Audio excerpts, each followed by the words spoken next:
امیر المومنین حضرت خلیفۃ المسیح الخامس اید اللہ تعالی ابن نصر العزیز فرماتے ہیں، ہمیں صبح و شام اللہ کے ذکر میں مشغول رہنے اور اس کے حکم پر عمل کرتے ہوئے اپنی زندگی گزارنے کی کوشش کرنی چاہیے۔ ہر ایسی چیز جو آپ کے اندر پاک تبدیلی پیدا کرنے میں روک ہو،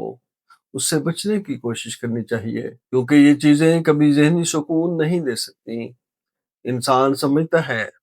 کہ شاید دنیا کی مادی چیزیں حاصل کر کے اس کو ذہنی سکون مل جائے گا، حالانکہ ان دنیاوی چیزوں کے پیچھے جانے سے